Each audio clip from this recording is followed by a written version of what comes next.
নমস্কাৰ বন্ধু বান্ধৱীসকল, আজিৰ ভিডিঅ'টোত মই বৰেক্স গ্লিচাৰিনৰ বিষয়ে আলোচনা কৰিম।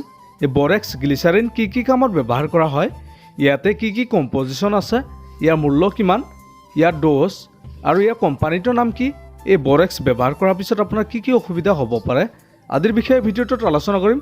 তো বন্ধু বান্ধৱীসকল, আপোনালোকে ভিডিঅ'টো স্কিপ নকৰাকৈ আৰম্ভণিৰ পৰা শেষলৈকে চাব। বন্ধুসকল, এই বৰেক্স গ্লিচাৰিনটো বহুতো ব্ৰেণ্ডৰ কোম্পানী আপোনালোকে মাৰ্কেটত পাই যাব। ইয়াৰ কোম্পানীটোৰ নাম হ'ল এংগ্লো সুইফ্ট। ইয়াতে মোৰ 10 গ্ৰামৰ পেক আছে। ইয়াৰ মূল্য হ'ল 20 টকা। আপোনালোকে যিকোনো মেডিকেল ষ্ট'ৰত পাই যাব অথবা আপোনালোকে অনলাইনত অৰ্ডাৰ কৰি কিনি ল'ব পাৰে। বন্ধুসকল, বৰেক্স গ্লিচাৰিন হ'ল বৰিক এচিড আৰু গ্লিচাৰিনৰ এটা শস্য সোৱাদহীন যৌগ। এই মেডিচিনটো শক্তিশালী এণ্টিচেপ্টিক হয় আৰু মুখত যিকোনো ধৰণৰ আলচাৰ নিৰাময় কৰাৰ কাৰণে এই মেডিচিনটো ব্যৱহাৰ কৰা হয়।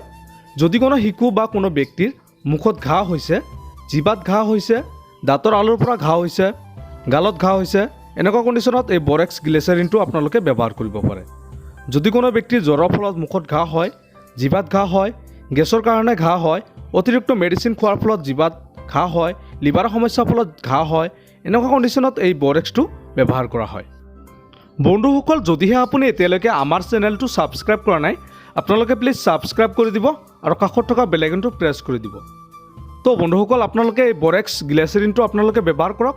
আপোনাৰ যিকোনো ধৰণৰ মুখৰ ঘাঁ, জিভাৰ ঘাঁ, গালৰ ঘাঁ আদি এনেকুৱা ধৰণৰ ঘাঁসমূহ নিৰাময় কৰাত কাম কৰিব। বন্ধুসকল, এই বৰেক্স গ্লিচাৰিনটো আপোনালোকে আপোনাৰ আঙুলিৰ সহায়ত যিটো অংশত আপোনাৰ ঘাঁ হৈছে, আলচাৰ হৈছে, এইটো অংশত লগাব পাৰে, নাইবা আপোনালোকে কটনত লগাই ব্যৱহাৰ কৰিব পাৰে। আপুনি এই বৰেক্সটো দিনত 2 বাৰ অথবা 3 বাৰ অথবা ডক্টৰৰ পৰামৰ্শ অনুসৰি আপোনালোকে ব্যৱহাৰ কৰিব পাৰে। তো বন্ধুসকল, এই বৰেক্সটো ব্যৱহাৰ কৰাৰ পিছত আপোনাৰ ছাইড ইফেক্ট দেখা দিব পাৰে, যেনেকৈ আপোনাৰ জ্বলন ভাৱ, ছাল জ্বলন ভাৱ, ৰঙাবৰণ হোৱা, ছালত এলাৰ্জিৰ প্ৰব্লেম হোৱা, এনেকুৱা ধৰণৰ সমস্যা দেখা দিব পাৰে। তো বন্ধুসকল, এনেকুৱা ধৰণৰ সমস্যা হ'লে আপোনালোকে চিন্তা কৰিবলগীয়া কোনো কাৰণ নাই। আপোনালোকে ডক্টৰৰ পৰামৰ্শ ল'ব আৰু এই বৰেক্সটো ব্যৱহাৰ কৰিবলৈ বন্ধ কৰিব। তো বন্ধু বান্ধৱীসকল, আজিৰ ভিডিঅ'টো ইমান আছিল।